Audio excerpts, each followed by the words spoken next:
Welcome to the show. Glad to have you with us here today. Welcome to a Wednesday, a beautiful fall day outside. Did you get out in time to see some of that frost on the ground this morning? Oh, I did not see any frost. I left the house about 7:30. Did not see any frost.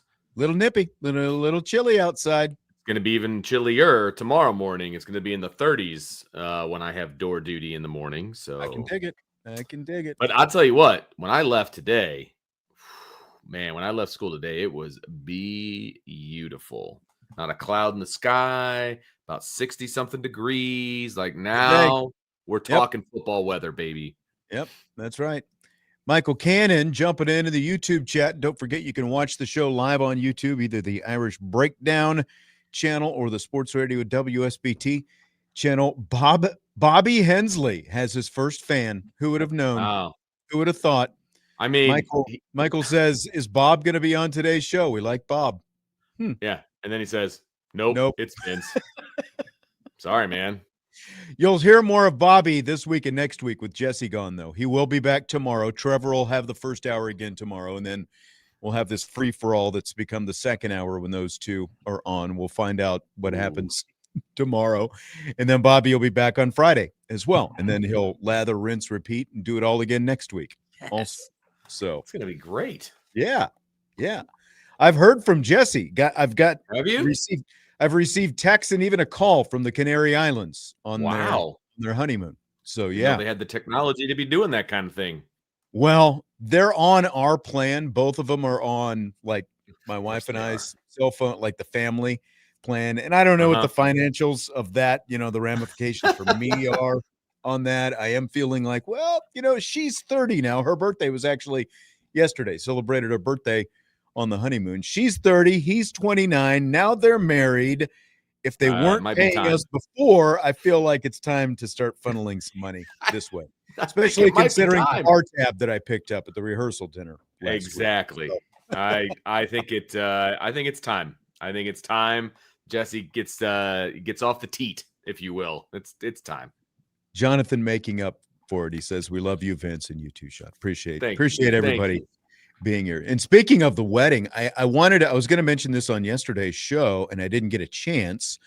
But my dad was obviously in town from Kansas for the wedding, and he flew in and out of South Bend and drove over to Canton, Ohio, where the wedding was with us. But he got home Monday night, and he said, "Hey, I was out at when I was at the airport, waiting to go fly from South Bend to Chicago. I don't know exactly how this came up. Somebody must have overheard his last name or something, but someone out there told him that they listened to the show, listen/watch the show all the time. He's not good with names, the memory, going a little bit, but he did remember that the guy said that he listened. So, hey, shout out to you. We appreciate you saying that and passing that along. And even if Dad couldn't remember your name, if we had your name, I'd throw you a big shout, but it's appreciated nonetheless. I probably wouldn't have remembered either. I'm terrible with that kind of thing. So, that's true, because it didn't, revolve directly to you. So yeah, exactly. The Cubs just gave up a leadoff double. So, Oh, that's right. That game is starting off awesome. Cubs game just started. Okay. Yeah. Okay. So, but I won't be like Jesse. So it's probably, does he get the Cubs games down in the Canary Islands? I don't think he does. I think he's going to just have to try to watch, like live stat tracker or whatever. So bad timing. Yeah. They're only 5 hours ahead of us. So it's only like 10 o'clock over there. So that's a decent time. And it sounds like they've been staying up half the night and that's rough. Partying and doing all the stuff that you do. They went camel riding today, actually. Okay. Yeah. Got a couple pictures of that. That was it. He said he felt sorry for the camel because he had to carry him. So that's pretty funny. Well, this is Mailbag Day, so we're answering listener questions about Notre Dame football and more. You can submit them in the YouTube chat, whether it's the Sports Radio WSBT or the Irish Breakdown YouTube channel. Let's go ahead and jump to some that have already been submitted. from the Champions Lounge, the Irish Breakdown Champions Lounge. And this one comes from Gomer Grizz. What do Carr and the receivers need to do to get back on track with their deep balls after going 1 for 7 against Boise State? Nothing. Just play the game of football. Like, it's an aberration. It's one game. The deep balls have looked good. His deep balls have been fantastic the first 4 games. There's really nothing he needs to do. He just needs to be himself. You know what I mean? Everybody has an off game.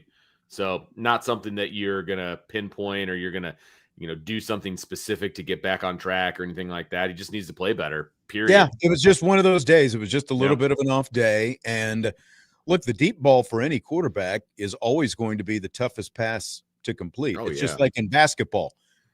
A layup is the easiest because you're literally right there. And then as you work out, get behind the 3-point line, that's where it becomes more difficult. And if you're at the other end of the court, it's a much more difficult shot. And it's no different in football. The short passes are going to be the easiest, and the longer you get downfield, it's just a timing thing. And the timing was a little bit off Saturday, and I don't think it's going to be an issue at all. I'm not even remotely worried about it. No, I think it'll, that doesn't mean they're going to go out there and they're going to hit all of them. But I mean, if you hit 3 of 7 or 4 of 7, that's a really good number for for deep balls. Like if you're in that 35 to 40% range, that's a really good number. So you hit a couple more and it looks a lot different. Obviously the score looks different as well because one of them was a potential touchdown pass on 4th and 8. So not worried though, not concerned at all. Joe has a list for us with another weekend of multiple games of potential upsets. Which one would you want to happen to help Notre Dame? So here are the possibilities that he lists out. You've got number 17, Illinois, hosting number 1, Ohio State. Number 14, Missouri, hosting number 8, Alabama. Number 3, Oregon, hosts number 7, Indiana. That's a lot. Texas against number 6, Oklahoma. Florida at number 5, Texas A&M. Kansas at number 9, Texas Tech. Number 10, Georgia at Auburn. Number 15, Michigan at USC. South Carolina at number 11, LSU. Number 21, Arizona State at Utah. Number 18, BYU at Arizona. My personal take on this, Vince, is like these games at the top, like Ohio State, Illinois. I don't know about Missouri, Alabama. I think it would probably help Notre Dame if Missouri. Well, yeah, because that gives Alabama. I'll make. Yeah, go ahead. But I mean, my rationale on this is I think that in terms of helping Notre Dame, because Notre Dame is a 2-loss team right now. So the teams they're going to be fighting with when it comes to selection time, assuming they went out and go 10-2, are going to be other 2-loss and even some 3-loss teams. Correct. So I don't think it helps Notre Dame at all if Ohio State gets upset, for example, or not yet anyway. Or if Oregon, gets upset. I think it helps Notre Dame more if Oregon hands Indiana its first loss. So I'm looking down at Joe's list here. I am more, kind of in this lower range, like South Carolina at LSU. I think that would be beneficial since LSU already has a loss. Like Georgia, Auburn, if Auburn could pull that off, I think that would be beneficial since Georgia already has a loss. So those are kind of the ones that I'm looking at. And the Missouri-Alabama one who gave Alabama a loss on a second loss. Yeah, and that's again, I'm looking at that, but then Missouri is also, how far is Missouri going to go? Either honestly, if Missouri just took a loss right now, and either one of those games, one of the losers of that game could very easily fall behind Notre Dame. So that one really doesn't matter. But to your point, I was going to say any one of these that gives somebody their second loss. That's what I want. Yeah, I mean, and that would obviously be true with Alabama. That helps them out. Yeah. But again, okay, if Missouri sitting there, they're just starting to get to the meat of their SEC schedule. So Missouri's at number 14, a few spots ahead of Notre Dame. That's kind of a tough one to me between Alabama and Missouri because Missouri wins, okay, then Alabama's got their second loss, and I think that if Alabama gets its second loss, they're most likely going to get another loss somewhere along the way. But on the other hand, you've got Missouri there give them a loss, and I think that they've got at least another loss or two along the way as well. So I think it's almost a wash. It's hard to pick like who serves Notre Dame better in that particular instance, Alabama and Missouri. I think it's still early, so you want teams to start racking up some L's. I mean, that's the best thing that can happen, for sure. And especially if they're SEC teams, if they start racking up some extra L's, because they're going to start knocking each other off. And you're right, Notre Dame's going to be compared to 3-loss teams, a 3-loss SEC team, a 3-loss Big Ten team. They're going to be compared to those teams, and that's fine. You know, where Notre Dame lost their games at the beginning of the year, you're rooting for Miami and Texas A&M to continue to win. You've got to do that 100%. But other than that, you just want everybody to keep catching L's. That's really all there is to it. What about this one? Dustin says USC over Michigan. Michigan's ranked higher than Notre Dame right now. Yeah. So I mean, you want USC to win that game. I will. I saw a picture on Twitter today about teams uniting in their hatred of Michigan. USC, Notre Dame, Ohio State, all like, looking at Michigan and, being on the same side. It's 100% accurate. This is the one time I will be rooting for USC, is to beat Michigan. 100%. That would be fantastic. Right. Yeah, like John B says, you want USC to win until they come to South Bend, which is only a week away, only a little bit more than a week away at this point. I believe USC received votes in the AP poll, so if they beat Michigan, they'll be ranked, would be my guess, especially if some of these other games work out, in the favor of the Cubs. Or I'm watching the Cubs in favor of Notre Dame. And so that's what you want. You, like I said, you want these teams to keep catching L's, and you want people on Notre Dame's schedule to keep catching W's to help out your strength of schedule. Because I believe Navy and USC both received votes in the last AP poll. So if they're both ranked when they play, that's not a bad thing. See, and Joe's got Arizona State at Utah, BYU at Arizona. I mean, I just think that Big 12 is going to be it's so wide open this year, especially with Texas Tech. And now Cincinnati is a little bit of a player. They're just outside the top 25 right now after beating Iowa State last week. They looked good. I mean, they dominated that game. They kind of allowed Iowa State to come back a little bit, but they dominated that game from start to finish, really. Mm-hmm. Cocky Irish Innova asks, should Ohio State be the number one team in the AP, or should Miami or Oregon be? Who has the better resume? Well, right now you've got Ohio State. They haven't lost yet. They were ranked above those other two to begin with. And so until they lose, I don't really have a problem with them being number one. Doesn't really matter. Maybe after Oregon beats IU, but I don't know that I want to give IU that much credit. But it will be the number 7 team in the country if they do end up winning that game. So that's a pretty good W for Oregon at that time. So I'm okay with Ohio State being number one. They haven't shown the weakness that they should drop and somebody else should jump them, in my opinion. Personally, I continue to be impressed with Miami. They haven't been like this offensive juggernaut, but at the same time, they already have wins over 3 ranked teams. So, like, if we're talking pure resume, Notre Dame, South Florida, and then Florida State last week. And let's not forget, Florida State is the team that waxed, Alabama to open up the season. They also have a win over Florida. So they've beaten 2 big rivals in their state. I do think that, just based on what I've seen, I think that they're probably a little bit stronger, but we're arguing a spot or two at that point. Kind of going back to what we were talking about, like with Michigan a second ago, there's I don't think that, like when we're looking at Michigan's potential resume at the end of the season in terms of how games help Notre Dame and that kind of stuff, there's no guarantee that Ohio State's going to beat Michigan this year. Michigan still kind of has their numbers. True. So, but definitely Michigan to take some L's. Miami's schedule right now is basically Notre Dame's schedule for the rest of the way. You know what I mean? I mean, they're playing all ACC teams. They got Louisville, Stanford, SMU, Syracuse, NC State, Virginia Tech, and Pitt. And they don't have either of the big upstart ACC teams. They don't have either Georgia Tech or Virginia on their schedule this year. So, you're right. They should win every one of these games. Right. Every single one. Right. And honestly, when you look at those are 2 teams that you need to be rooting against right now, are Georgia Tech and Virginia, even though they are like the little darling engines that could and all that kind of stuff. If one of those two teams gets into the ACC championship game against Miami, they're both undefeated, you're going to have two ACC bids for sure this year. I mean, again, like that's something Notre Dame is going to be competing against. 100%. And you want the Big 12 and you want the ACC to both be single bid leagues so that there's more at-large spots available.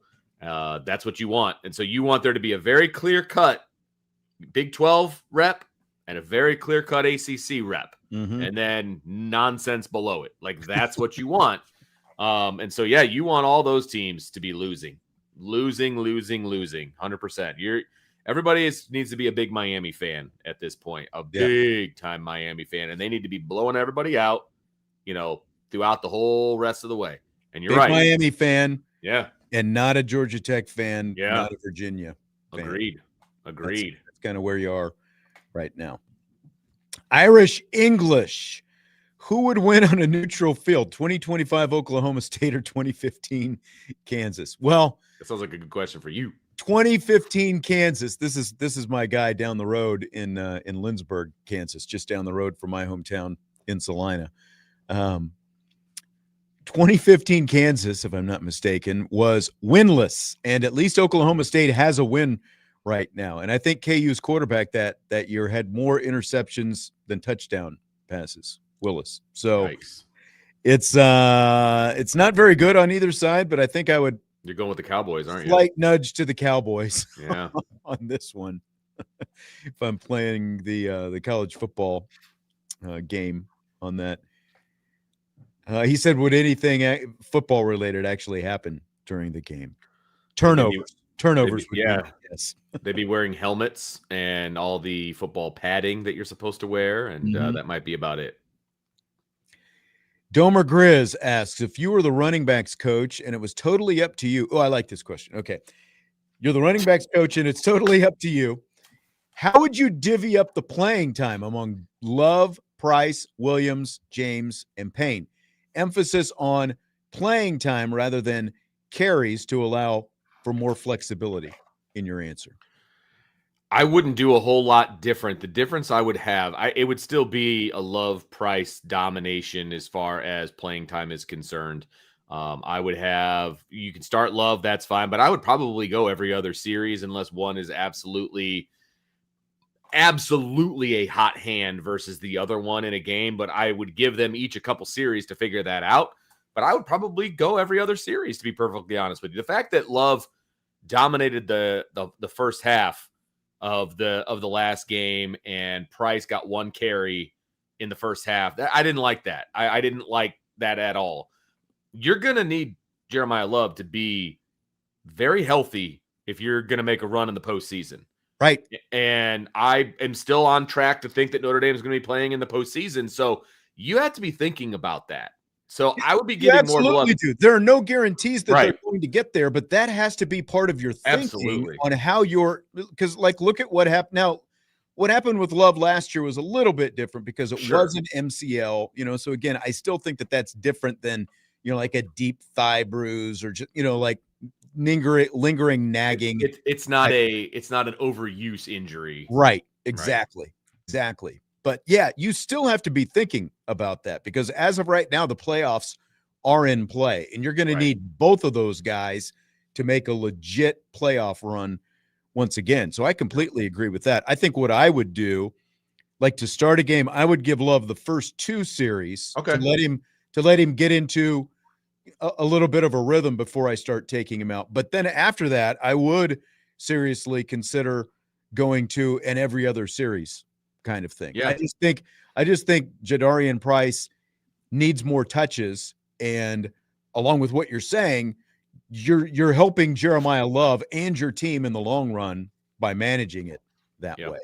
Because you're obviously not missing a beat because we went through some of the numbers yesterday. Price with, I think it's 48 fewer carries, has only about 100 fewer yards, and he's averaging 2 more yards per carry right now. It's like 7.4 to 5.4. Now, Love hasn't really cranked off a couple of the big signature home run type runs or that kind of thing like Jadarian Price has, but I think that's in part due to the style that those guys have. So that's how I would manage them. I still want Jeremiah Love on the field on third down as much as possible, but like with the goal line short yardage stuff that's going on right now, I would give some serious consideration to Jabron Payne because he is obviously all but not being utilized right now. And 2 years ago, when he was healthy, he had that role, even with Audric Estime, a big running back, as the star of the backfield. And Jabron Payne was really good in that short yardage type stuff. So I think that's the biggest thing, like either him or Aeneas Williams. Those are one of those two in that short yardage goal line type role is who I'd potentially be looking at it in terms of someone else who could give Notre Dame something different out of the backfield. I would go to Jadarian Price on the goal line. That's what I would do, and I would still rotate between the two guys overall. But I would have a quicker hook in the second half when the game is really no longer in doubt. Like, I think they leave the starters in a little bit too long, if I'm being honest. And I think that you can trust Williams and Payne. Like, I would take out Price and Love and put in Williams and Payne and have them rotate series a little bit earlier on than they have been doing. I know that would hurt their overall numbers. Like, I get that. And we're going to talk about that in rapid fire a little bit, but I would use those horses late in games, maybe the entire fourth quarter with the way most of these games are probably going to end up going. I would be using those guys with a little bit more. I would use them a little bit more liberally at that point and let those guys rest to keep the tires fresh. You know what I mean? That's how I would get those other guys involved. When the situation's not in doubt, I want 1A, 1B. So once you're up by 4 touchdowns, get them in there. Maybe even less. You know what I mean? Yeah. Like if you're up 2 scores in the fourth quarter, like you let some of those other guys take a couple carries. But 2 scores is a little tight still. I don't know. It depends on the game flow. That's what I'll say. Like when Notre Dame went up 21-7 against Boise State, did anybody think that Boise State was coming back? Like I never did. Like that game was done. You can put in some other guys to carry the football. Yeah. Not saying the whole second team. But you're also, as we've seen, one miscue away from. I get it. So maybe 3 scores. Can we agree on 3 scores? I think I'd slide my chips to 3 scores. Okay, that's fair. Like I said, game flow is important to me. Sure. In that regard, like Boise was never coming back. Well, with the way the defense was playing, they were never coming back at that point. True. So we'll take a timeout. When we come back, more mailbag questions from listeners, Notre Dame football related. We've got it coming. Vince DeDario, Sean Stires, Budweiser's Weekday Sports Beat with IrishBreakdown.com.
Budweiser's weekday sports beat with IrishBreakdown.com continues.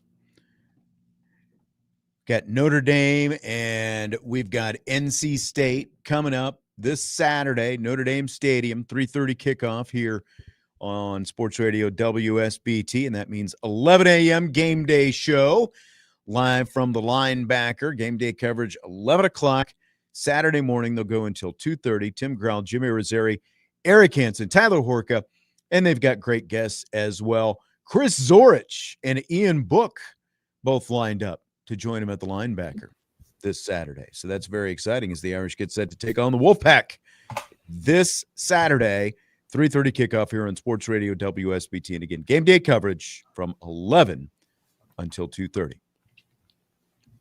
Be there, be square. That's right. That's right. It is Mailbag Day, and so we're answering a lot of Notre Dame football-related questions from listeners. I hope you put on your real estate.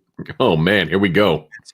He says, looking to acquire a second property. What are the best areas in and around South Bend within 15 miles to buy a house and affordable as well, under $250K? Good luck with that. Well, yeah. I'm just going to be honest with I don't know what size house. Yeah, that's obviously key. Yeah. There are some neighborhoods, but you're not going to be in the fancy neighborhoods. No. I'm not saying they're bad neighborhoods. You're just not going to be in the fancy neighborhoods, and you're not going to get a very big house for under $250,000. There's a neighborhood I used to live in a little bit east of campus, a couple miles away. That's, kind of a mix, different size houses. I think that you could probably still find something there, but housing, good houses just go so fast in this market. They just get gobbled up. South of town, on the south side of town, is also, kind of some neighborhoods down there where you can find some in that price range. But, I don't know, are you looking for investment property? You're looking to live in, what size you need, all those different things. So, yeah, I need more information. Yeah. If you're just looking for a 1 or 2 bedroom house, that maybe's been flipped or something like that. Yeah, you got realtors pulling off the side of the road right now. Call me, give me a. Yeah, I know, right? I'll tell you. Yeah. Good luck. Good luck getting anything, much bigger than a 2-bedroom house for under $250. That's actually upgraded and what you want. You could get a fixer upper, that you got to put some money into, but you're still going to put in more than $250 when it's all said and done. So that's tough. And so he also asked, rather than a Wildcat package, would Notre Dame benefit from using Tyler Buckner in that capacity?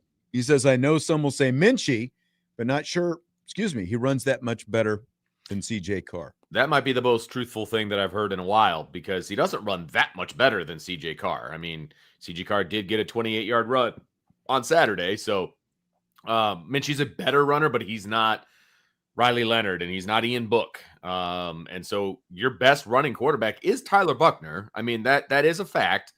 I just don't think I'd be reaching into my bag of tricks like that. I just don't know. I'm not a big fan of those kinds of packages. Just run the offense. I don't think it's needed. Yeah. Yeah. Just block better, read the block better, hit the hole, but all those don't have your quarterback being the lead blocker, things like that. Just run your offense. I'm out on the Wildcat. I said this yesterday. Oh, yeah. I'm done with the Wildcat. If we don't see it anymore, not the way they're running it right now, it just hasn't been good. It hasn't been effective at all. Agreed. Irish for Life 99 says he has a lake house 40 miles north of South Bend. Yeah, and I bet if you listed it right now, it would also be for more than $250,000. You might be able to get your garage for $250. That's right. But that's about it if it's on a lake. Are you kidding me? That doubles the price right there just because it's on water. Right. And especially if it's Lake Michigan, like a Lake Michigan lake house, because there are a lot of smaller lakes around. It's still even the smaller lakes, because the house sits next to water, very small house, and it's going to go for a lot of cash. Oh yeah. There was a house we looked at actually pretty recently. Now, granted, we're looking for a bigger house. I have a big family, but it was on one of those little man-made lakes, in a neighborhood. And the price was probably $50,000 to $100,000 more than that exact house would be if it wasn't on that 2 blocks away, dug out, hole in the ground, because it's on water. So yeah. Yep. Sister Lakes is what Irish for Life is saying. Okay. Well, nice. I'm sure. Believe me, But you'd still list it for more than 250. You're getting more than 250. I am very, very, very confident in that. Jonathan wants to know key matchup in this week's Notre Dame NC State game. It's Wednesday. I have not looked at any NC State film, so I'm not going to lie to you. But I know overall what this team is. They have an offense that can put some points on the board, and they have a very young defense that isn't great. So honestly, my key matchup is the Notre Dame offense versus the NC State defense. How many points can Notre Dame put up? That's going to be a matchup moving forward. And then also, what is Notre Dame's defense? The matchup is Chris Ash and the Notre Dame defense. That's the matchup. Like, what plays are you calling? How aggressive are you going to be? Is it going to look like Boise State, or is it going to look like the first 2.5, 3.5 games? That's the biggest question for me. That's the only matchup I care about. Chris Ash versus himself.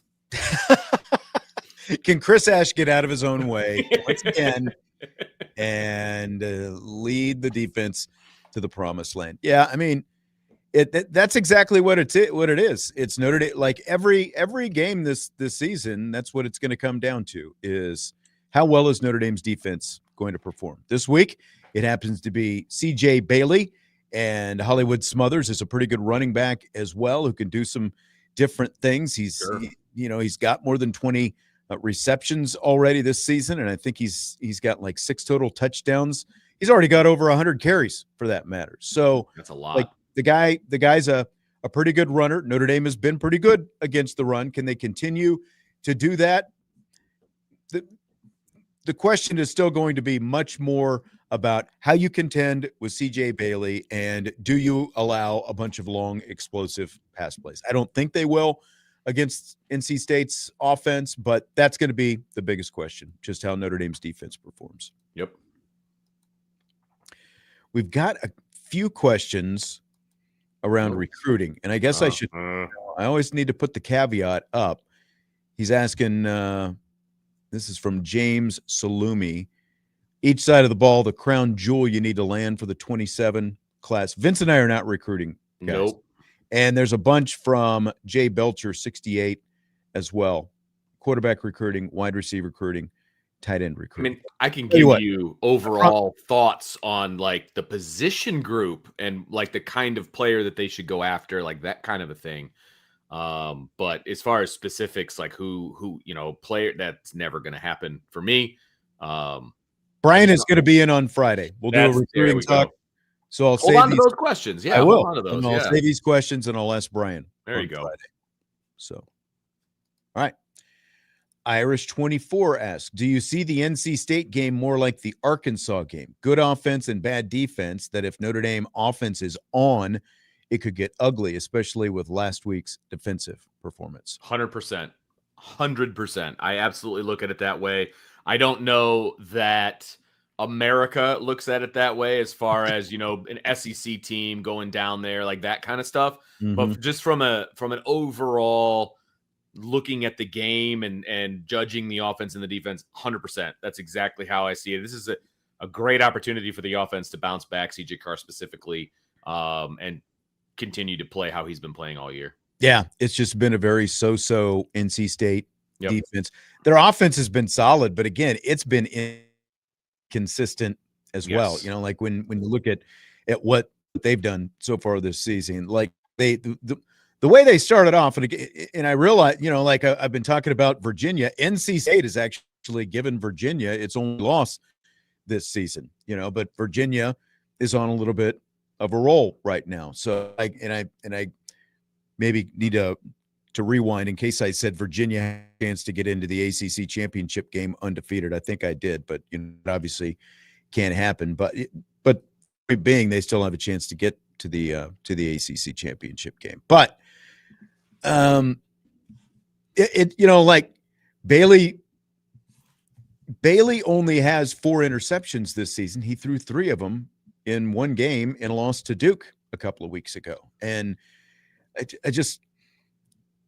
I think Notre Dame's offense, to the point of this question, could make this a very ugly game if they come out firing on the cylinders they were firing on against both Purdue and Arkansas, and I think there's every reason to believe they can. Again, I just think the biggest question is going to be, does Notre Dame's defense come to play? Do they play a complementary type game against the Wolfpack? Yep. Agreed. ND Blitz asks, what's the likelihood Christian Gray returns in 2026? A, not a chance. B, it's possible. C, more than likely. I believe it's possible. I wanted to look to see. He's a junior. Okay. So, I mean, it's possible. And I think that I would say that I would go somewhere in between possible and more than likely. It depends on what kind of draft grade he gets, obviously. Where he's at with his education, I think will be a piece of it. And then, a chance to maybe potentially be the quote unquote the man. I think there's a chance. And then you could have, well, I guess Leonard Moore will be back too. So having Leonard Moore and Christian Gray back again and giving these younger guys who are all freshmen another year to kind of incubate as backups, I think could be huge for this team. I'd be finding some NIL money for Christian Gray to try to convince him to stick around. So yeah, I'm a coach, I really want him back. I realize that every mistake Christian Gray makes seems to get magnified like nobody else on the defense. It's like him on the defensive side, Anthony Knapp on the offensive side. Anything that happens with one of those two guys is just going to get blown up. I think I'm with you. I'm between possible and more than likely, and it leans toward more than likely. He's better than the perception that a lot of people have of him. Like the worst thing that's happened this year was the holding call against Texas A&M. If he doesn't do that on third down, that game probably, looks different. The outcome of that game looks different, and maybe how you think of Christian Gray looks different. But he's been much more good than bad this year, especially when you consider he's been asked to play out of position for multiple games because of the fact that Leonard Moore was out. And I think that if Leonard Moore can stay healthy and you've got those two on the field together at the same time, like I think you're going to continue to see Gray trend up. Now, the question is going to be, how does that play in terms of the NFL draft for next year? It still feels like, again, he's better than a lot of people think. He's still really good, but I also think to be a true commodity into, because like that position is so deep with so many guys across the board that I think that, like, to me, I lean more towards more than likely he'll be back because there's still another level for him to go to. And if he came back next year, he'd also be playing alongside Leonard Moore for another year. Exactly. And it kind of falls into an area where he could really put up some decent numbers. And it's hard to believe that he actually has only been at Notre Dame for 3 years. Like, this is literally his third year in a Notre Dame uniform. Like, I just don't think he's leaving early.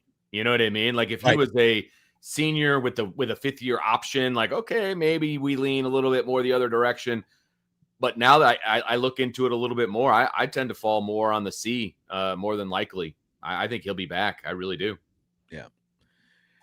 We'll take our last time out of this hour and then back to wrap up the mailbag in hour number 1. We've still got rapid fire coming up in hour number 2. If you're in YouTube right now watching, submit a question or two and we will get to it when we return. Budweiser's Weekday Sports Beat with IrishBreakdown.com.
Budweiser's weekday sports beat with IrishBreakdown.com continues with Vince DeDario, Sean Stires. We've been answering listener mailbag questions throughout this first hour of the show, like we do every Wednesday. Don't forget, if you want to submit questions, you can either go to the Irish Breakdown Champions Lounge or submit them in the live YouTube show on either the Irish Breakdown YouTube channel or the Sports Radio WSBT YouTube channel. I am Tenzin. I am the son of Aang. Once he's got a Russian question for me. How much do I remember? He says I can still do my bio despite not using it in 13 years. I would say Tolka Nimnoga, a little bit. Yesli Yahachu Iti Vrosi Yamok. No. Toka Niploha. You're going to get picked up as a Russian spy, Stires. You better stop it. I could, if I was in Russia and I needed to get around, I could strike up a conversation with someone, do like basic, like the really basic stuff I can still get. But like when I listen to like a native speaker of Russian, because they speak that stuff fast, man. Especially women, it seems like, and like they just get zipping it off their tongues. Like trying to keep up with some of that. It's like, hold it, that was what verb? How do I conjugate that again? So I get along conversationally. We went on vacation up to Mackinac Island a few years back, and there was a Russian, like in her early 20s. Apparently they would bring like Russian, like people from different countries to work at places like that. And so we were sitting there in like a wine bar and, like we could communicate basic stuff. She understood what I was saying, like as long as she didn't get too fancy, I could understand her. But it's been 37 years. That's the thing. Like languages, if you're not immersed in it and you're not practicing it on a regular basis, man, that's tough. Yeah, exactly. That's tough. I'm impressed you got what you got. I had to think a little bit. When I got out of the Army, because of, like the intense Russian stuff, like I would still have like dreams in Russian, which was bizarre. It's funny. I had a friend growing up and she kind of did the immersion in like Spanish and went to a Spanish speaking country and the whole thing. And she was told, and then she told me, you aren't fully immersed and you aren't fully into it until you dream in that language. And I was like, okay, well, I'm never going to be immersed because I am an English dreamer, baby. Like I have never dreamt in another language before. That's right. Oh, man. Andre has a question specifically for you. How many games did it take to believe in Al Golden's defense? Will it take you just as long for Chris Ash? No, it will not take just as long for Chris Ash. But I did go back and I had to remind myself of the 22 season. And obviously, they started off that season 0-2, right? They lost to Ohio State, which wasn't a defensive disaster, but there were some issues, right, defensively that we got a lot of talking points out of. And then the next week they went and lost to Marshall, right? So then they gave up 17 to Cal. Then they gave up 32 to North Carolina, 20 to BYU, lost to Stanford, gave up 16 there. So like it was probably mid-season before I really, I'd say mid to late October, maybe. But yeah, it didn't happen overnight. I can tell you that. Here's where I'll be. Here's where I'll be. I know my name's not Vince, and Andre asked you specifically. If they can keep USC's offense in the 20s, like 21 to 24, maybe even 27, I would give them that because they've got a good offense. But if they keep USC's offense 21 to 24 point range, I'll be impressed and I'll be a believer. And that's obviously assuming that nothing crazy happens this weekend either. That's fair. That's kind of where I am on Chris Ash. I would be willing to say that a corner has been turned and they've got some things figured out. That's kind of where I think I got that one circled on my calendar as well, because that's going to be the most dynamic offense that they face for the rest of the season. And so I'm okay with having that one circled, and we can have that discussion about turning a corner and Shamrock's up and all of these different things. Like we can have all of that discussion post USC. You wish you could come back on Tuesdays, don't you? No, seriously.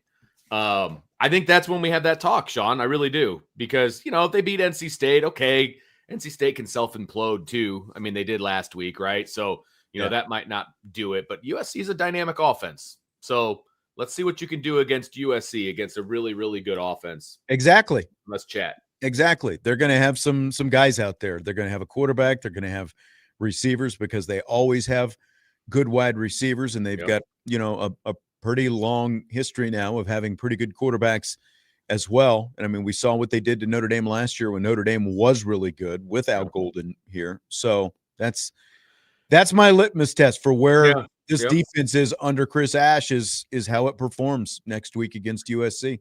And the other piece of it is Chris Ash has better players than Al Golden had when he started. That is part of it. True too. You know what I mean? Like I believe like the Arkansas win was more based on personnel, and I think the Boise State game was more based on calls and defensive alignment and those kinds of things, right? Mm-hmm. So that's why we need to see a few more games, right? That's where I'm at. Yeah, because as we talked about on Monday, as Marcus Freeman talked about, Boise State played more 12 personnel. I don't think USC is going to play a lot of 12 personnel. Not a chance. That means there's a lot more space that has to be covered, and Correct.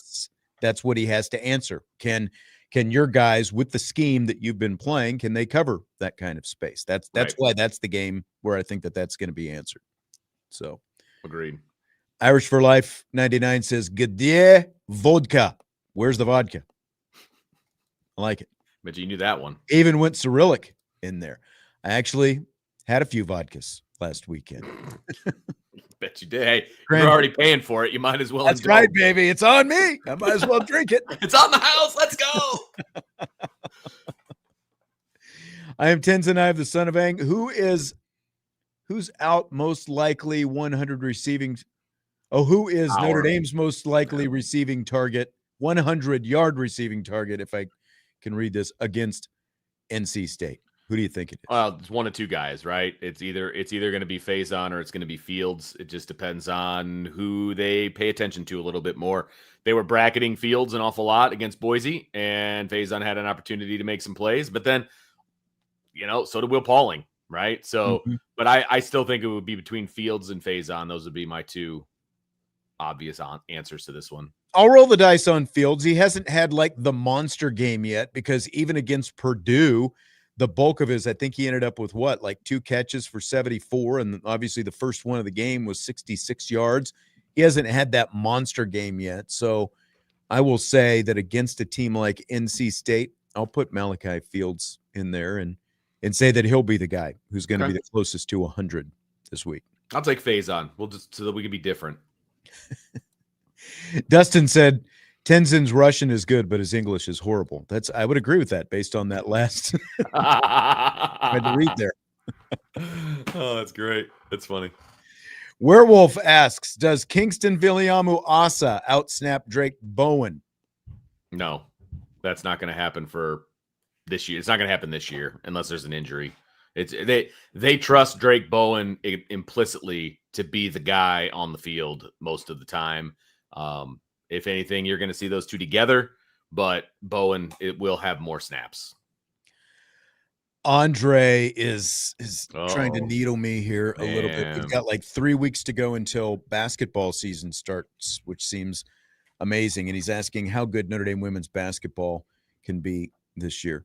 I would like to reserve a little judgment until we get to see them play together first, because there has been obviously so much addition, but you do still have the player who's going to be the favorite for National Player of the Year this year in Hannah Hidalgo. You've got KK Bransford coming back. I think that's going to be really big. Cass Prosper, I think, is going to be very pivotal for them.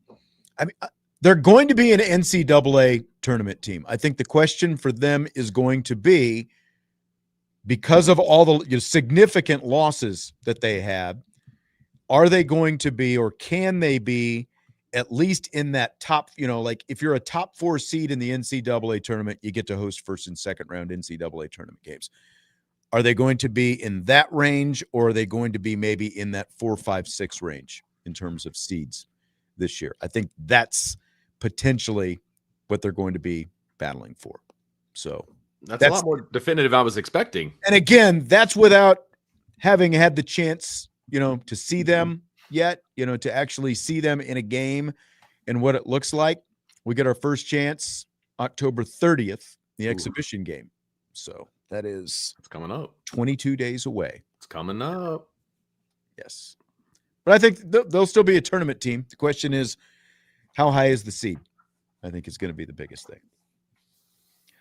Do we have any more? I am Tenzin had another one. Best coaching advice for youth sports. He says he's going through 10U flag football. You got a bunch of 8 and 9-year-olds. My best coaching advice is keep it fun. Just have fun, man. Like, it is not that big of a deal. I don't remember what my kids' records were when they were 9 years old. You know what I mean? I remember the kids that were on the team and the friends that he made and things like that. That's what matters. Keep it fun. Keep it light. Yeah. Keep it fundamental. Keep it fundamental, right? Because you want to teach them the fundamentals. Don't get crazy. Keep it fun. That's exactly it. Good fundamentals, have fun. That's literally like it wasn't football, but when I was coaching Jesse's little league baseball teams, play hard, have fun. That was our thing. Like that was like we broke every huddle with that. Play hard, have fun. I love that. That's what it was. So that's what it came down to. All right, we'll take a break for the top of the hour. Rapid fire coming up in hour number 2. Budweiser's weekday sports beat with IrishBreakdown.com.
We are back. We are rolling into hour number 2. It is Budweiser's weekday sports beat. And Vince, are you ready for rapid fire? There's some good ones in here today. I am absolutely ready. Some that were there the other day we didn't quite get to, so I'm excited to get to some of these. Yeah, you never know. Like, depends on how deep we go into some of these questions. Yes, You know, how it determines how far we go I on know. the list. So, first question. 5 games into the season, does Notre Dame have a better chance to have a 900-yard receiver or 2 1,000-yard rushers? So I did a little research, obviously, to kind of see where things were at, and obviously Jeremiah Love is well on pace for 1,000 yards. Like it's not. I don't think it's going to be all that close, right?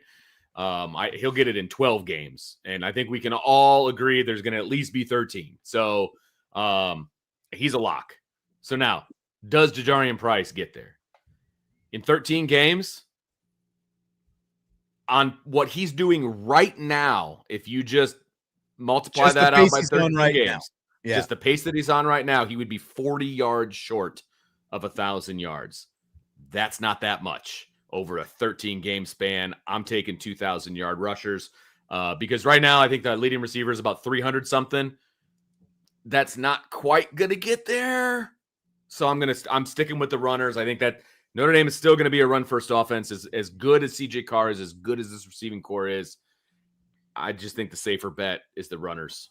See, and I had to knock this down because I was originally thinking, okay, 2 1,000 rushers or a 1,000-yard receiver. When you look at Faison's pace right now, like 1,000 is like that's not going to happen.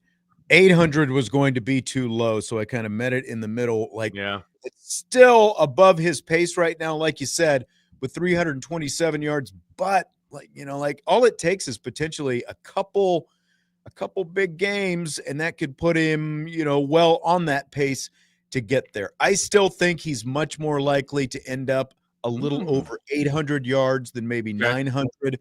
And because of the fact that both Price and Love started so slow, and when you look at the competition that they're going to be playing the rest of the way, I think that there's, as you said, Love is definitely on pace to get there, and Price is just off the pace right now. So if they do pick up his carries a little bit and they keep eating up rushing yards the way they've been eating them up here lately, I think that they've got a pretty good chance to get there. I think Love is all but a lock. Price is going to be within striking distance. So I'm going to say the 2,000-yard rushers also have the better chance to happen. And it's interesting because, you know, what are the odds? Like, you know, Faison has a big game, but then now he's going to be double covered and he has not a great game, you know, and maybe not his fault, but if he's double covered all day long, you know, his numbers are going to dip. I think there's more of a possibility of a couple of dips for a wide receiver like Faison or even Fields than there is for the rushing yards to dip, because I still think, you know, maybe they get their 100 yards in 8 carries, maybe they get their 100 yards in 15 carries, but I just still think they're going to pound the rock and those guys are going to end up with their numbers. Yes, and yes. Andre Tonsel says J Love has 9 total touchdowns. Is the over under 20? Andre is taking the over. I think this is touchdowns. It is a lot of touchdowns, but again, very doable. We're only 5 games into the season, and so the pace that he's on says he should be over by the time it's all said and done. Yeah, because they're not even halfway through the season yet. If he gets at least one, he'll be halfway at the halfway mark of the regular season, and then there's a 13th game. Yeah. Now, obviously, the caveat to all of this, Sean, is if Notre Dame does not make the playoff, what are the odds that Price and Love are going to play in a postseason game that's not the playoff? I would say slim. So that knocks a game off of the list. So you wanted those numbers to keep climbing so that they have an opportunity to do that. Yeah, and I mean, if we're just limiting this to a 12-game schedule, again, the pace is still there for him. So yes, 100%. Yeah, I would like as we're sitting here right now, and again, because of who they're going to play the rest of the way, and the kind of like he's going to be the best athlete on the field in probably all but one game the rest of the season. So I would definitely go. I would take the over on 20 for Jeremiah Love for sure. Fill in the blank. It's blank that Marcus Freeman told NBC we got to get bloody in his interview before Saturday's Boise State game. I was listening to that. I heard him say it, and I was paying attention, but not really. And then he said that, and I was like, oh, Marcus, what'd you say, buddy? What did I just hear? Yeah, I was like, oh, that's probably, that ain't PC, I like that, he's coming up with some different ways to say, look, we need to be physical, we need to play at our level and those kinds of different things. So I don't have a problem with him saying it to his team. Maybe shouldn't have said that in the interview, but at the end of the day, doesn't hurt my feelings. I like the mentality, so I'm cool with it. Yeah, I mean, it's kind of like when he was talking about we got to pick, choose violence or whatever that he did last year in another interview. He was talking about violence and it's like somewhat mild-mannered looking Marcus Freeman. But remember, this guy was a linebacker. Exactly. He played linebacker at Ohio State, played linebacker in the NFL for a little bit. So that it's a violent position. It's a physical position. And I like the fact that, whether it's violence or bloody or whatever, it's like he's getting his team back in that frame of mind. Like, this still comes down to who's going to be the one that hits the other guy the hardest. Like football, you're going to win more times than not if you're the guy who hits the other guy the hardest and you're playing to the echo of the whistle on every snap, and like it feels like that's the mentality he's trying to get these guys back to. So I agree.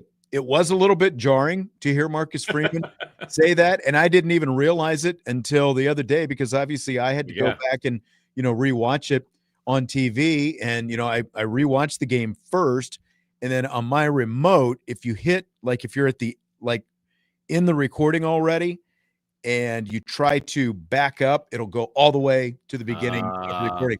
So it started playing, and the interview was there, and I was like, "Hold it, this is interesting. I didn't know this happened." So I didn't see a whole lot of talk about this earlier in the week, but no, I like it. The mentality is amazing. Like, I'm all for the mentality, and I'm sure there's some Karens out there that got their feelings hurt somehow, but I love it. I mean, I'm all for it.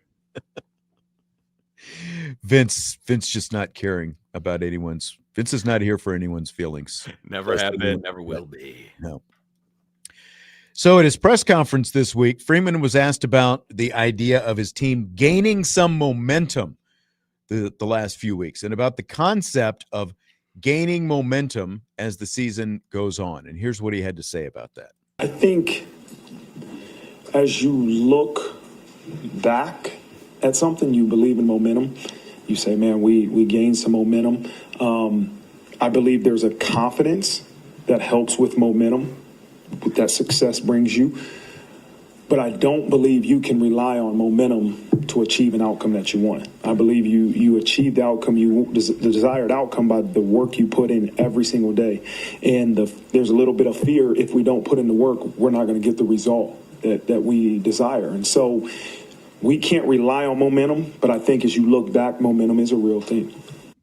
All right. So he says momentum is a real thing. What do you think about the concept of momentum in sports, and obviously specifically in football, Vince? Oh, momentum is absolutely a thing. And momentum can be a thing inside of a game. It can also be a thing from a game-to-game scenario. I think, to his point, I think it is easier to recognize momentum when you're on the outside looking in, or if you're looking back. I never thought of it that way, but I think he's absolutely right about that. But when you're coaching a team and you're on a winning streak, and you're just everything you're doing is working and things are clicking, that's momentum. And guys get confidence when it comes to momentum. And I've been part of football teams where you hit a buzzsaw and you take some L's in a row, and it's just like, all right, here we go again, So the lack of momentum is absolutely real. And then you get teams where they played some substandard teams to start the season. I'm thinking high school or college, doesn't matter. You play some substandard teams, you start picking up some wins, and you get some good feelings, and you get that momentum going. And then you actually face a tough team and you play well because you're used to winning. That's what we do. We win. Yeah. So that's a real thing. I absolutely think that that's a real thing. Didn't work for Penn State, but it does work for a lot of teams.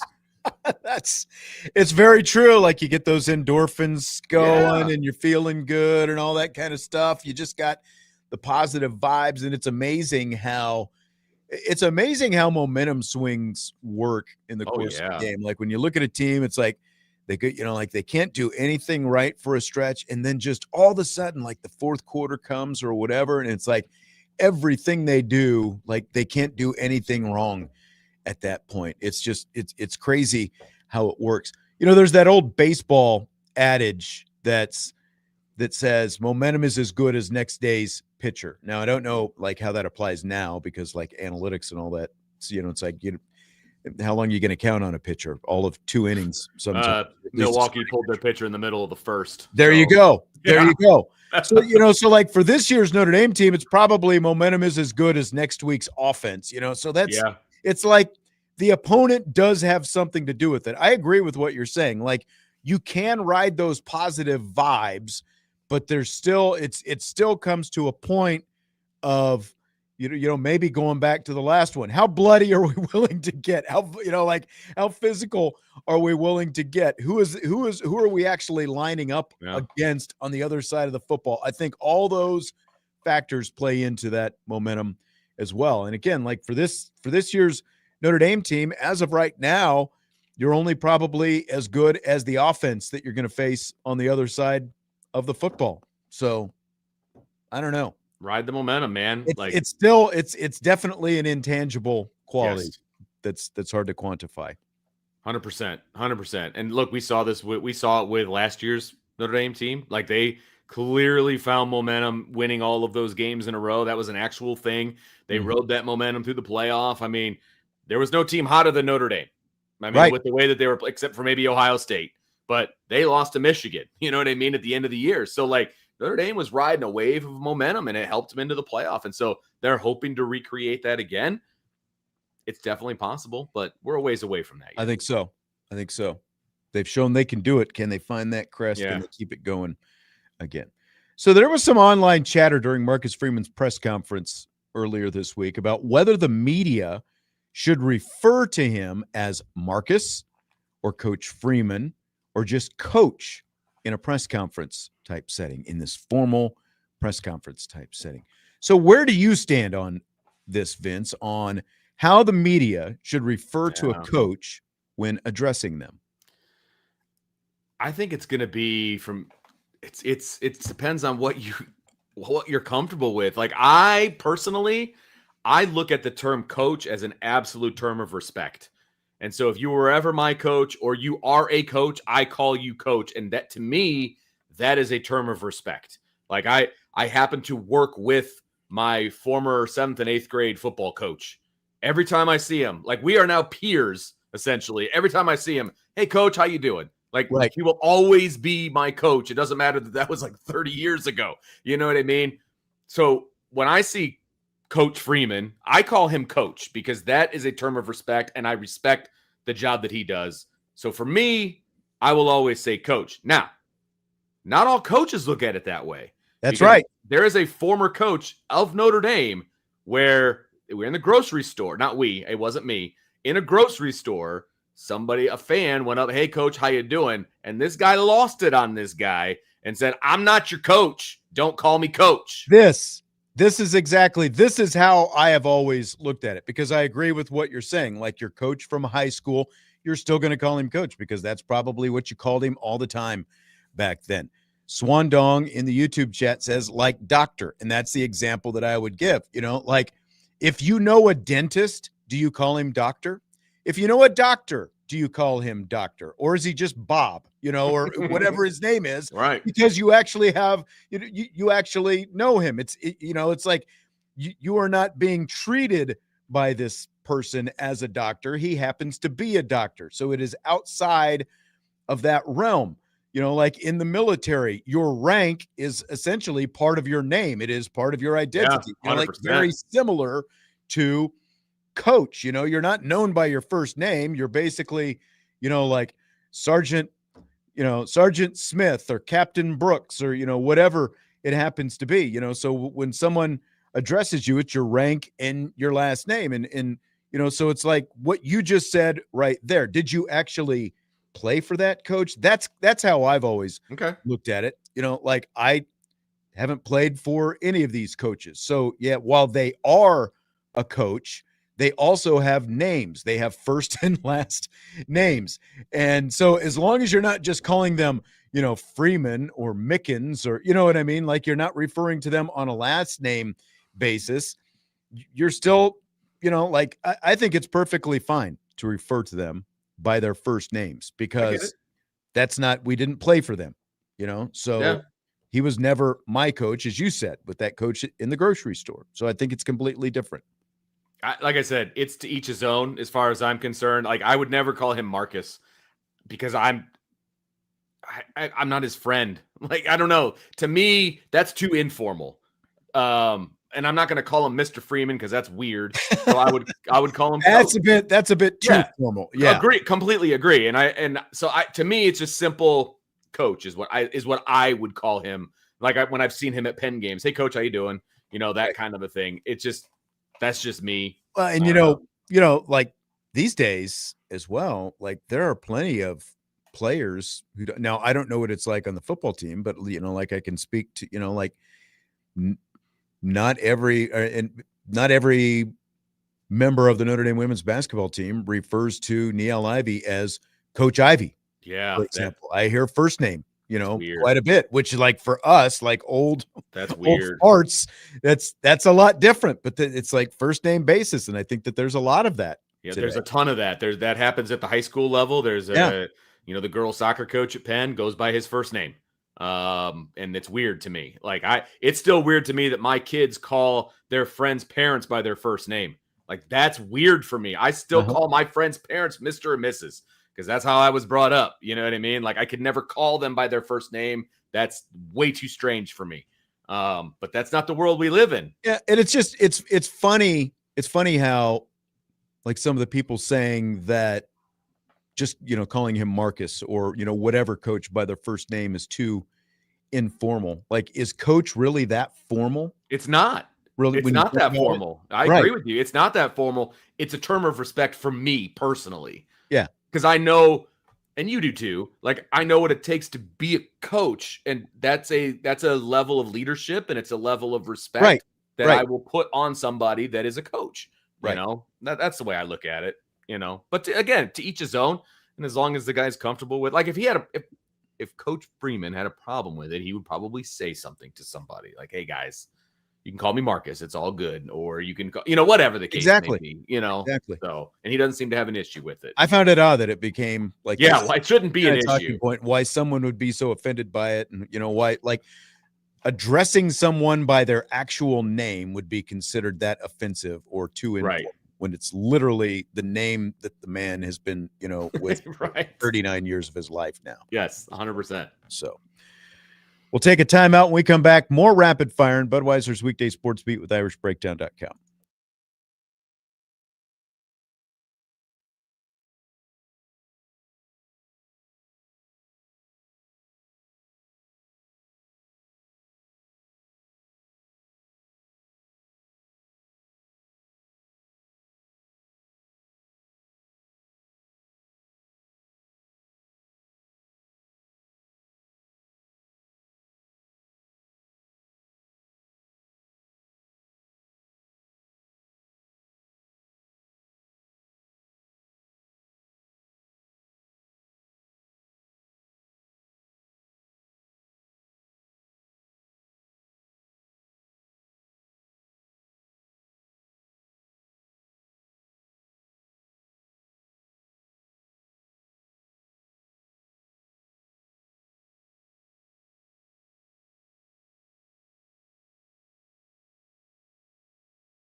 We continue Budweiser's weekday sports beat with IrishBreakdown.com and Rapid Fire with Vince DeDario. I'm Sean Stires. Dustin in the YouTube chat says, I called my dad in practice and got chewed out. I'm coach or Mr. ... He said. Now, I never had to do that with Jesse when I coached him. He just always called me coach. Mm-hmm. He didn't want to call me dad around other right. people. So, yeah. I don't think I ever actually. Well, no, I did coach my kid, like at some rec basketball and like stuff like that. But it was never an issue. It was never an issue. So yeah. But he's right. I would not want him to call me dad. I wouldn't, because that'd be just weird. And then people be like, "Well, you're showing favoritism." Yeah. Well, that's yeah. You've already got nepotism, favoritism, exactly. Stuff that people think. So why feed into it? Yep. Joseph in the YouTube chat asks if Leah Macy for Notre Dame women's basketball is cleared to play. Last I heard, she is not. Do expect to have Neil Ivey on before the season starts on this show, so we will definitely talk to her about that. They're beginning to make their media rounds. They did the ACC stuff, and I actually, Vince, just got my preseason ACC women's basketball ballot. Oh, today. those. Just got the email, so I've got to start thinking about that now. Yes, I know. We've talked about this before, obviously not on Sportsbeat, but we've talked about this before when Notre Dame was in the ACC that one year during COVID, and they sent that ballot around for all the awards and everything from the ACC tournament. I got locked up. Like I got locked up. Might as well have been asking Vince to speak Greek, man. Oh my gosh! Like, who are these people?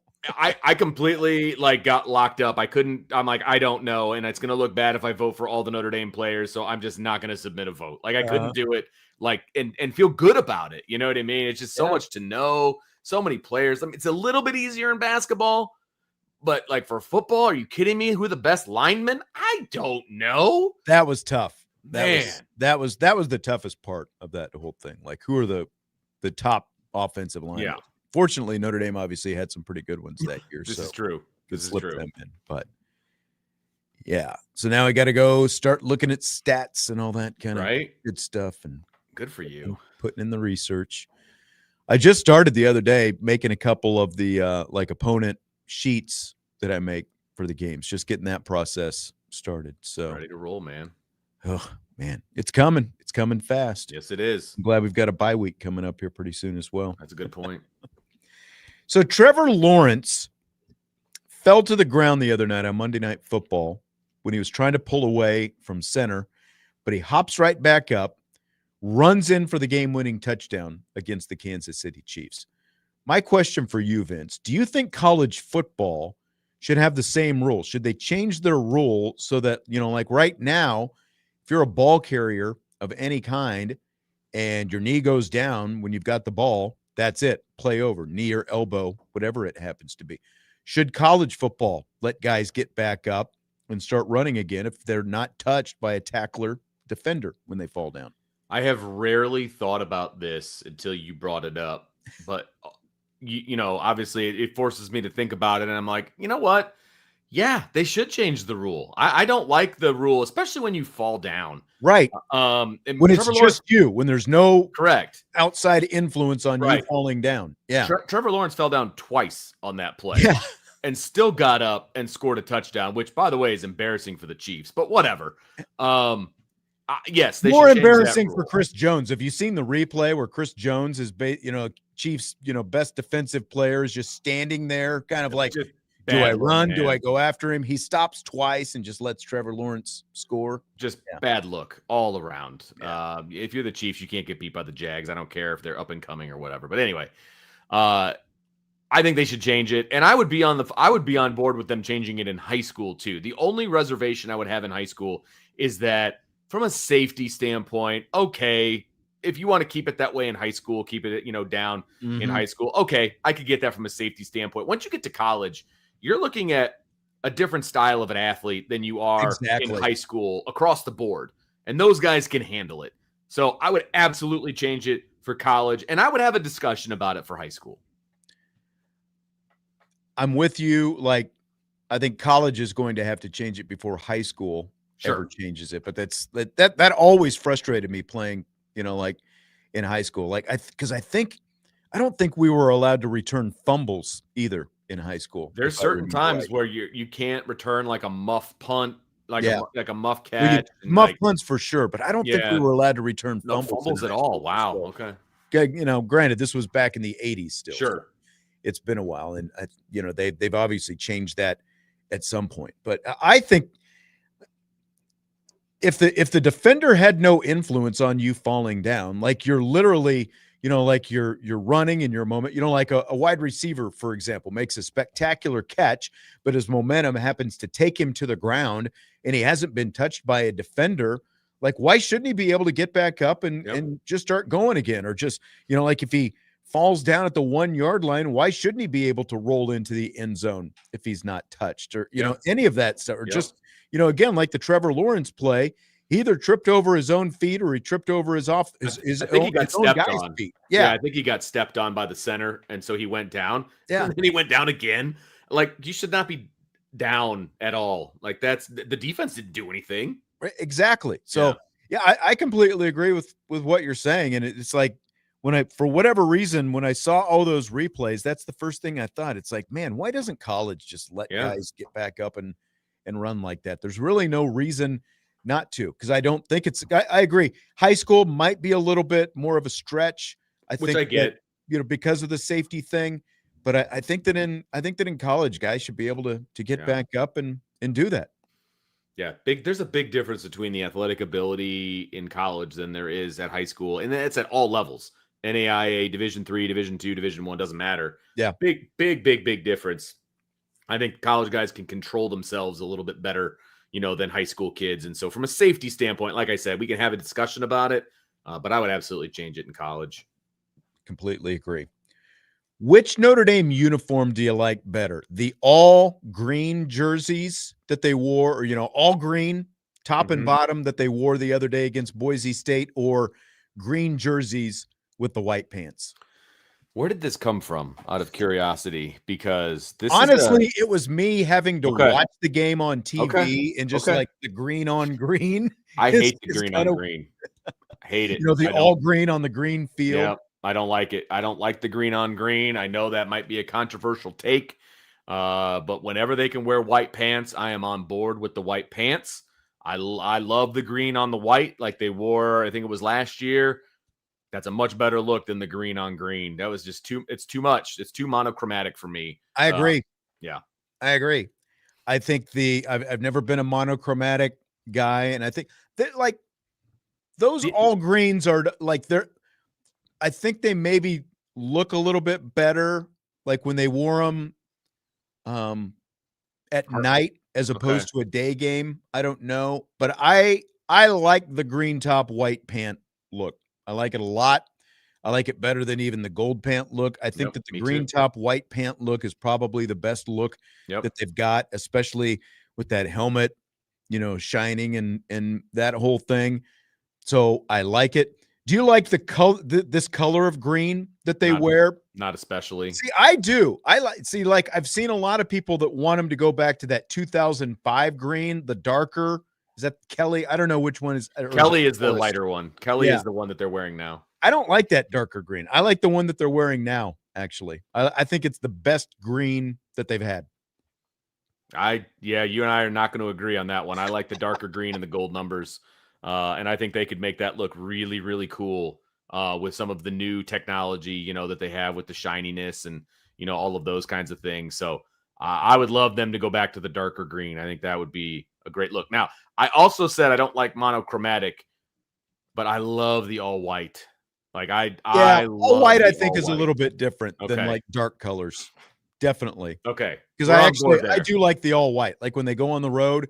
Yes. That's my favorite. I've said before, the only thing that I would do is maybe, you know, some green numbers, work some green numbers. I'd be okay with that. Yeah. And I like they always have the monogram ND on the pants, you know, make those green, maybe with the numbers green. Like I could get on board with that. I think that would be a good look. Right. Yeah.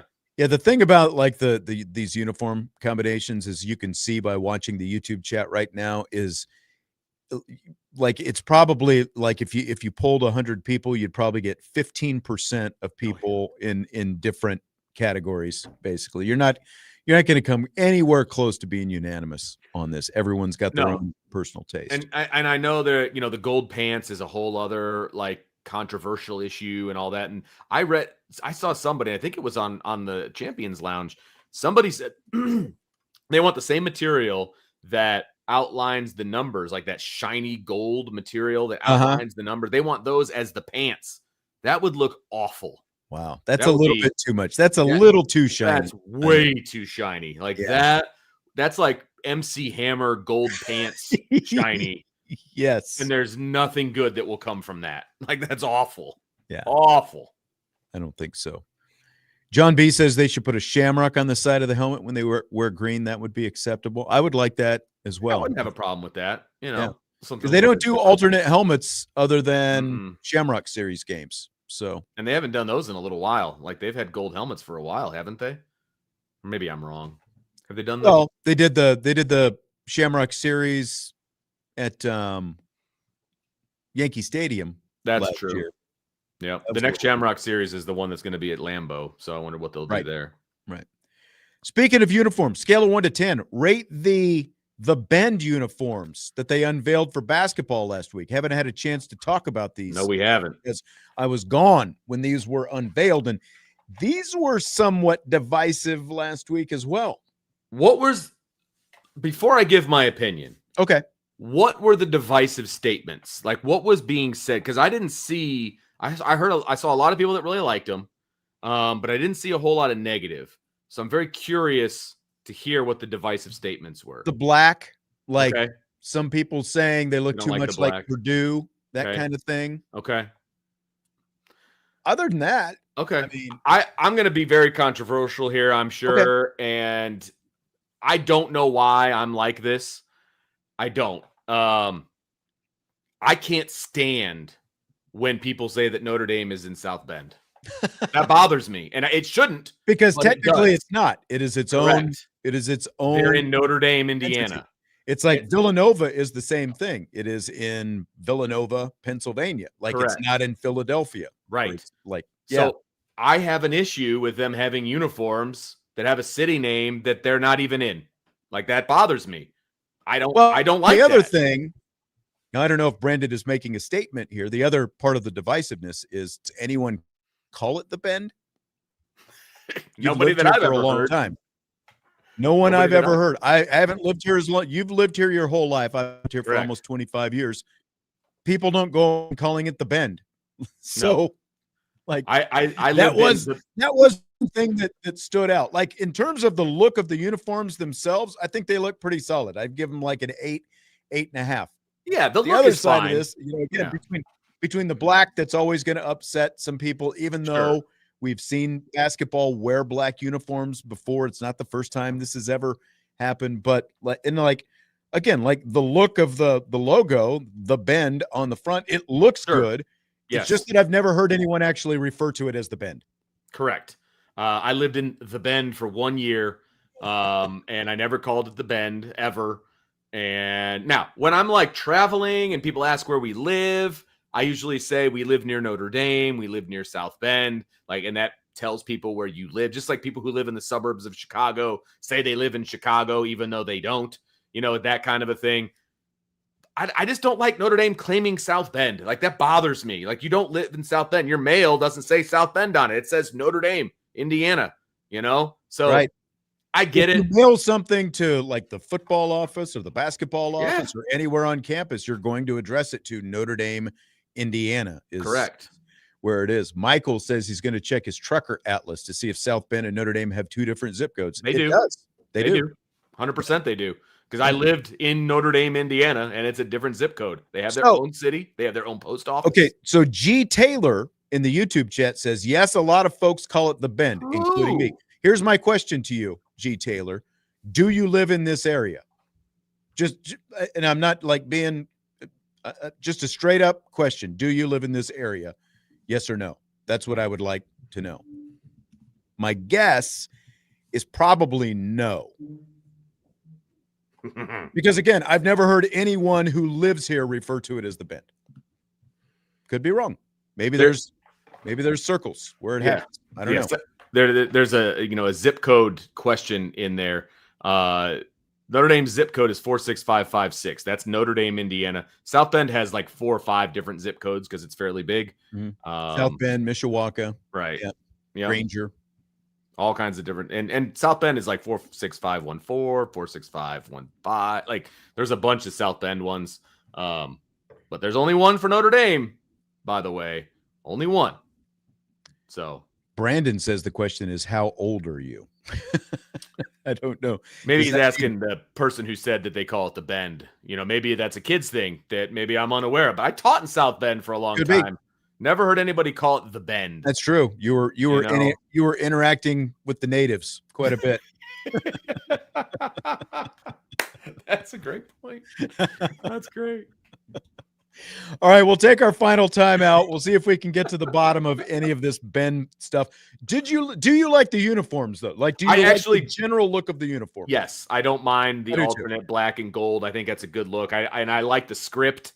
I just don't like that it says the Bend. You know what I mean? So I'm okay with it. I like it. Yeah. Final timeout, then we're back. Budweiser's Weekday Sports Beat with IrishBreakdown.com and Rapid Fire.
Winding down the show, Budweiser's weekday sports beat with IrishBreakdown.com. Rapid fire.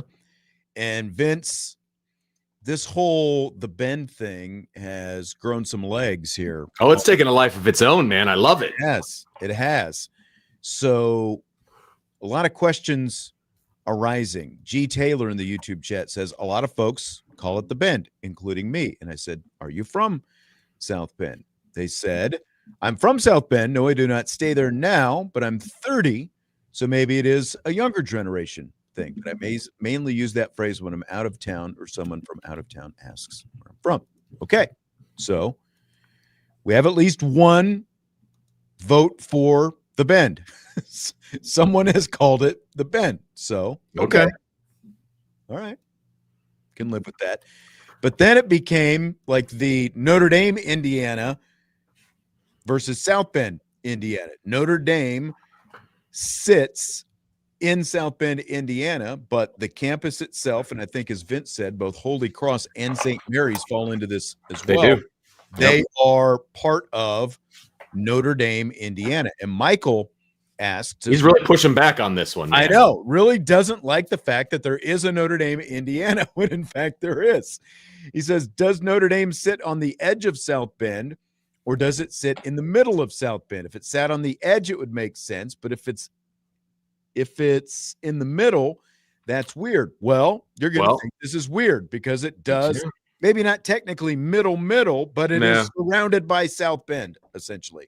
I think it is. Yeah, I'm not sure how far South Bend north. and Roseland, actually. Yeah, that's what I was going to say. Is on kind of the edge over there. Roseland is up to the north of Notre Dame, like the northwest of Notre Dame, and that may all go all the way up to the state line into Niles. So I'm not exactly sure because I haven't actually looked at a map. Yeah, the Roseland thing always confused me once I found that out. It's like, hold it, what? There's Roseland? Yeah. Like this one strip of road. Yes. Roseland is smaller than Notre Dame, Indiana, if you really want to, get serious about it. And notorious for speed traps, or at least it used to be back in the day. And here's the deal. Notre Dame, Indiana it's not campus police. Like, they have a legitimate police department. They have a fire department. They have their own electrical. They have their, they are I don't know exactly what you would call it, but Notre Dame, Indiana is a thing. They have their own zip code. They have their own post office.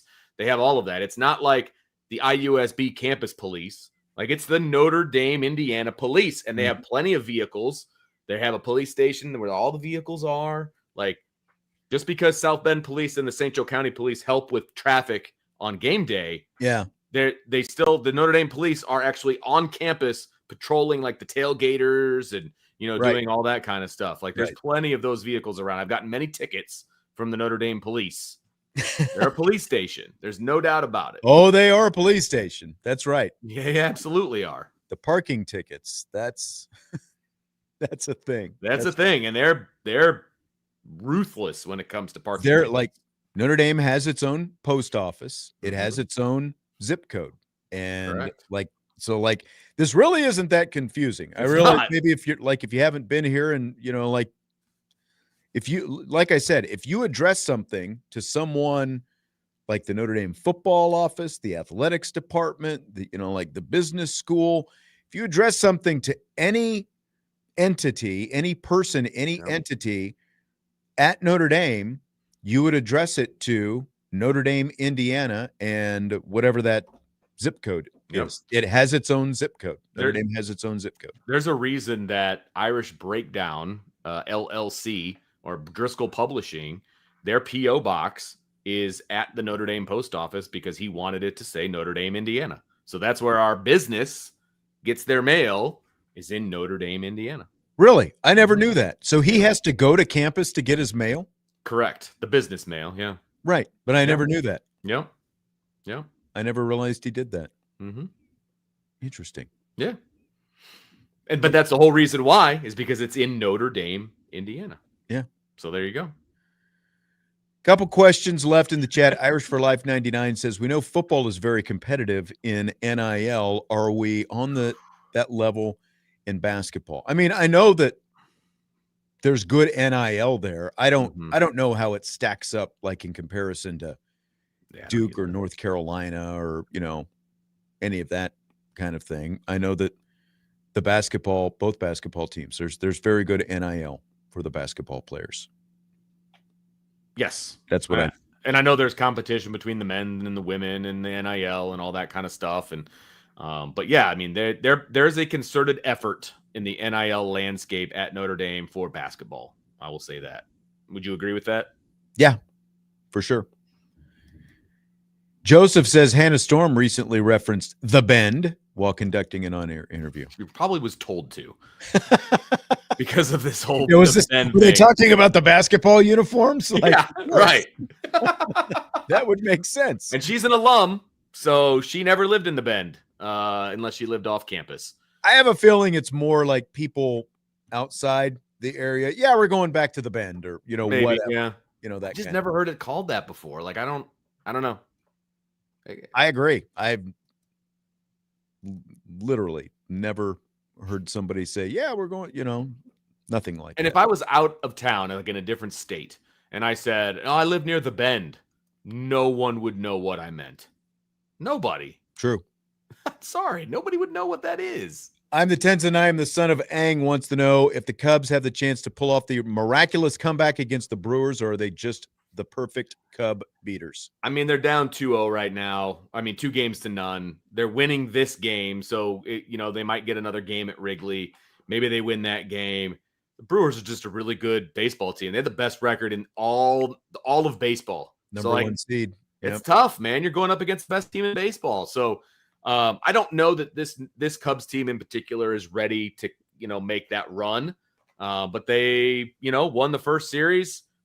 Hopefully they can make this one interesting, but I don't think that they're going to win at all or anything like that. Are you as down on Craig Counsell as Jesse seems to be? He was texting me about grousing about how Counsell, like the guys that they started in games 1 and games 2, like the pitchers they started had also pitched in relief in the previous series. So they were going on short rest and all this different kind of stuff. I don't have a problem with it because the Cubs don't have any pitching right now. They're all hurt. Cade Horton was the best pitcher of the second half of the season. He's injured. They obviously lost Justin Steele at the beginning of the season. So, like, all these starters, they don't have any pitching. Like, what do you want? That's what's crazy to me is, like, we're talking about Major League Baseball. I know, right? And just these teams that get to the postseason, and you would think that they were piecing together like a Wednesday midweek college baseball game with some of the pitching, right? The way they're scrapping together pitching to throw it out there on the mound. That's what's odd to me. That's a great point. I also think that a lot of it is analytically driven as well. It's like, well, if we do this, we can do this for 2 innings, and then we just do this, and we can go with this arm and this guy, like all those. A lot of quick hooks in the postseason too. Exactly. Which is very interesting. Like in the few games that I've watched in the postseason, I think 3 or 4 different times managers have pulled the starter in the first inning. I realize they gave up a couple of runs, but good grief, you're really going to tax your bullpen by doing that. Like that's crazy to me. I've never considered pulling a pitcher in the first inning. I've never considered that as a coach. I know. Like, unless you're just getting, like, he's given up 7 runs already or whatever it happens to be. So, but like, man, that's tough. That's tough. Joe's coming to the Bend tomorrow. Have a great trip to the Bend, Joe. Come on to the Bend. That's right. I will not be going to the Bend tomorrow. No, we'll be going to Notre Dame is where we'll be going. We'll be going to Notre Dame, Indiana at Notre Dame Stadium. This is correct. I will drive through the Bend with a destination of Notre Dame. That's right. Yeah. Just outside Notre Dame, Indiana, the Linebacker. You'll find him there this Saturday morning at 11 o'clock, 11 to 2:30, game day show. Tim, Jim, Eric, and Tyler, 11 to 2:30, live from the Linebacker. Chris Zorich and Ian Book among the guests this week. So join them there right here on Sports Radio WSBT. Vince, enjoyed it as always. Yes, sir. Great questions in the mailbag as always. We will talk to you tomorrow. Budweiser's Weekday Sports Beat with IrishBreakdown.com.